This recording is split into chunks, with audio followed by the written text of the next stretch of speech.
Muchas personas que tienen deudas se preguntan qué tal estaría invertir o ahorrar. ¿Sería mejor primero pagar las deudas y después hacer lo otro?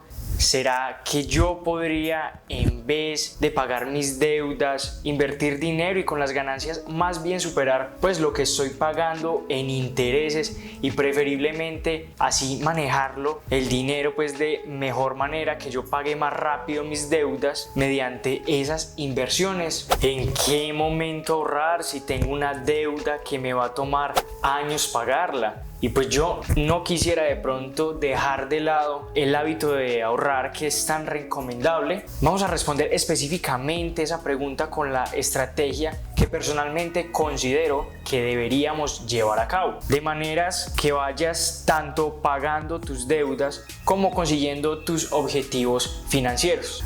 Hola, mi nombre es Emanuel Vargas. Y empezamos hablando de las inversiones, un instrumento de inversión real.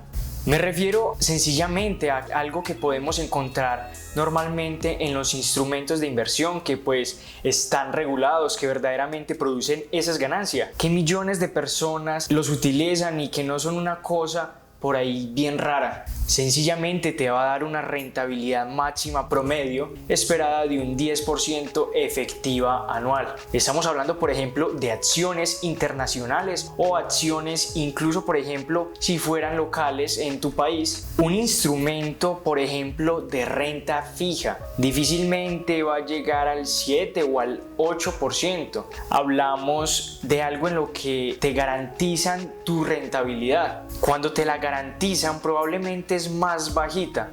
De hecho, por estos días estamos hablando de que la renta fija te está dando entre un 1.5 al 2% de rentabilidad, lo cual es verdaderamente muy poquito.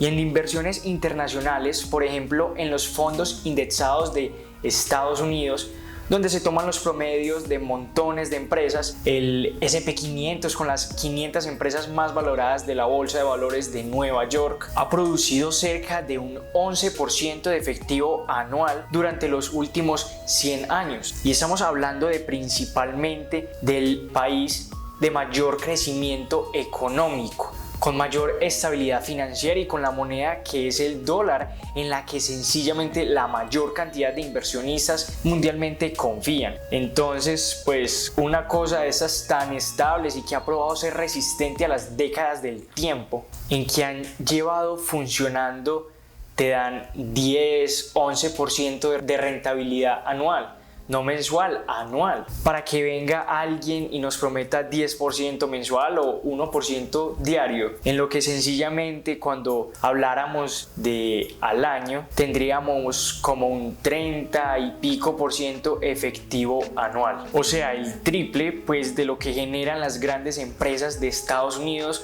o algo así. Si bien hay volatilidad y hay momentos en los que la empresa, por ejemplo, las acciones producen mucha rentabilidad, el 10% es una base inteligente, racional y que debería ser como nuestro estándar de expectativa en inversiones realistas a la hora de invertir. Es decir, si tú vas a invertir, no esperes ganar más del 10%. Si te prometen más, desconfía y analiza muy bien en qué vas a invertir y piensa muy bien, probablemente no es tan real como lo pintan. Ahora, si ganas un 10% de efectivo anual en tu inversión, pregúntate cuánto te cobra el banco en intereses por tu préstamo. Por ejemplo, en caso de que tengas la deuda, pues lo más seguro es que estés pagando, por ejemplo, si fuera un crédito hipotecario, porque estás pagando un 9%, un 10%, 12% de efectivo anual.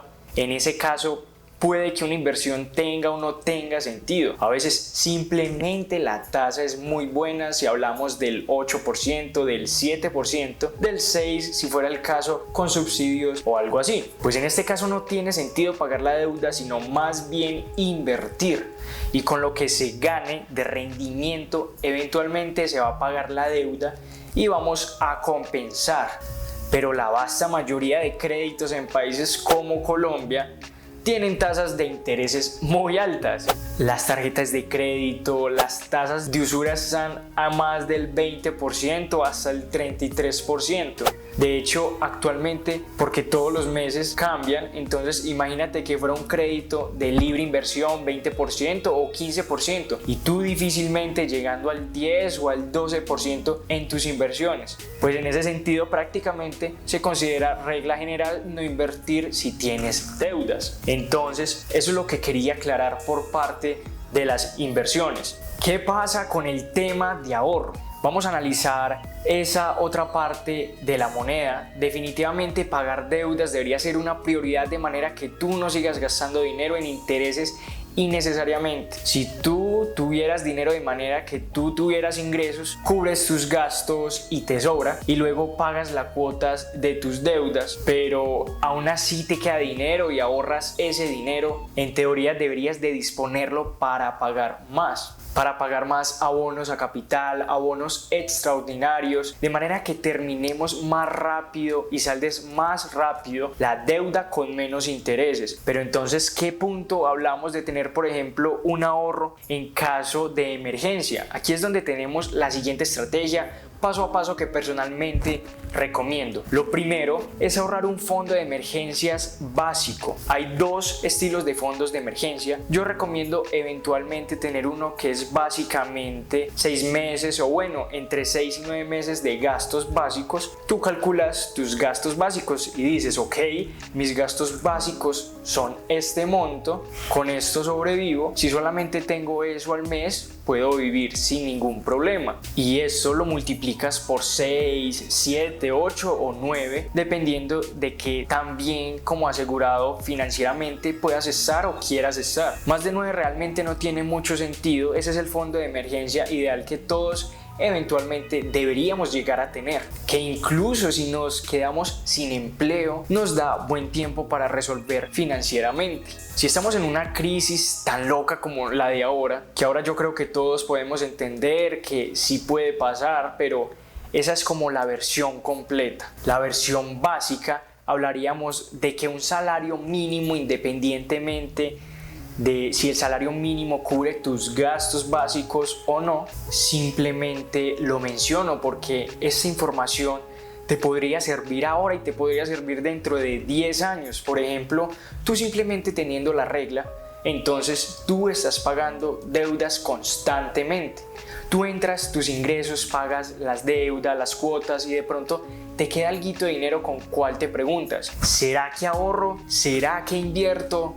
Empieza por plantearte el objetivo de ahorrar un fondo de emergencia de un salario mínimo. Entonces eso sería el primer paso. Luego de que tengas el fondo de emergencia de un salario mínimo, vamos a enfocar el exceso de dinero, digámoslo así, o el excedente después de cubrir tus gastos básicos, los cuales deberían reducir el mínimo, y que utilices la estrategia pues de pago de deuda, ya sea bola de nieve o avalancha, para pagar de manera que tú cubras el pago mínimo de las deudas y lo que te quede de disponible de dinero. En lo que recibas, incluso si recibes por ejemplo la prima cada 6 meses o alguna cosa, lo que coloques también esa deuda para pagar lo antes posible. Mira que no estamos invirtiendo, o sea, no estamos invirtiendo por lo que hablamos al inicio del video, y tampoco vamos a ahorrar más que el fondo de emergencia, ni vamos a ahorrar pensando en otros objetivos, porque si lo hacemos vamos a perder dinero en intereses, vamos a gastar de más. Entonces aquí nos enfocamos en lo esencial y sencillamente nos enfocamos primero en cuanto antes salir de las deudas que tengamos. Entonces el segundo paso sencillamente en este caso es pagar deudas agresivamente. Luego el tercer paso es ahorrar tu fondo de emergencia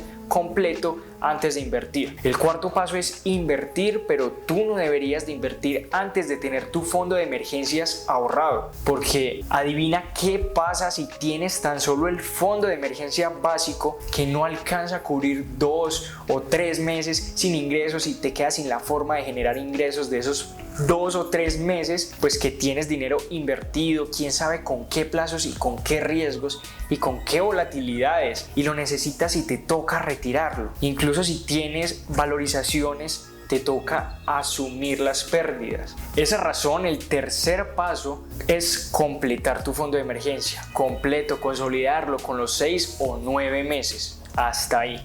Y de ahí ya tú puedes decir, ahora sí voy a invertir. Y de ahí ya tú puedes decir, ahora sí voy a invertir. Incluso una vez que ya tengas ese fondo de emergencia completo, no significa que no debas ahorrar y que todo el dinero excedente se vaya para inversión. Tú incluso si puedes invertir el dinero que estés guardando para completar tu fondo de emergencia, de pronto en algo de bajo riesgo, si es que existiera alguna opción buena para ti, pero principalmente enfocarte en verdaderamente en terminar eso y después ahí sí invertir. Pero incluso cuando ya estés en el paso número 4 invirtiendo, ahí es donde vamos a decir, es que incluso ahí deberíamos tener objetivos de ahorro, ahorrar para tus vacaciones, las cuales son importantes, te dan un descanso, te desconectas y te vuelves más productivo cuando regresas a trabajar, a enfocarte en tus proyectos, a llevar a cabo las cosas que te van a producir resultados. Deberías ahorrar para muchos otros objetivos. Entonces, incluso cuando ya puedas invertir y lo haces con constancia y cada mes o cada semana estás invirtiendo, aún en ese momento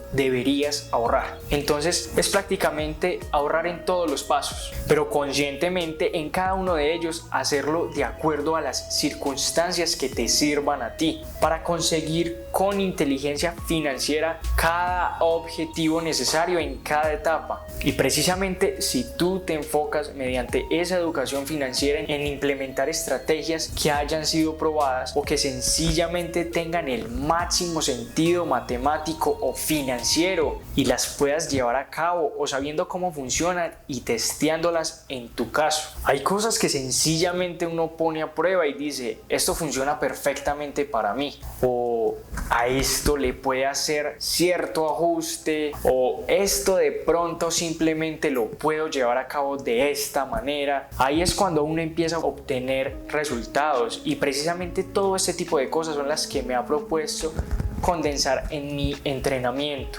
Dinero y Abundancia. Esto es un entrenamiento que se enfoca básicamente en 3 cosas. La primera son los patrones subconscientes mentales. Resulta que a pesar de que nosotros tengamos claro el modelo de negocio o que tengamos un título universitario o que sepamos la forma de generar ingresos, hay personas que están ganando buen dinero y se lo gastan todo y son súper desordenados financieramente, porque la sociedad nos condicionó a pensar en que el dinero es malo, a que prácticamente debemos deshacernos de él. Hay cantidad de patrones subconscientes que el entrenamiento analizaremos y nos damos cuenta que verdaderamente nos ponen en contra de nuestro propio éxito financiero sin que nos demos cuenta. Y allí hay formas de precisamente identificar esos patrones subconscientes y reemplazarlos por otros más positivos, porque no se puede eliminar, toca que los reemplacemos. Número 2, ¿cuál es la manera de tú conectar aquellas habilidades y capacidades que tienes o que puedas desarrollar un poco con la forma de generar ingresos? Es decir, monetizar aquello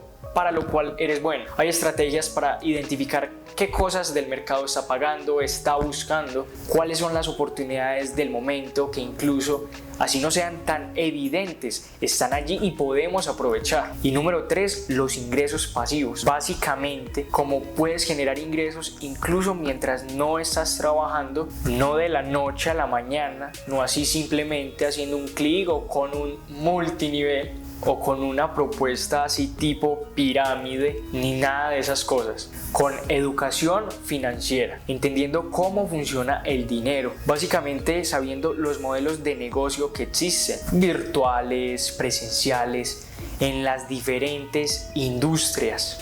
Te agradezco mucho por haber visto este video y bueno, nos vemos en la próxima.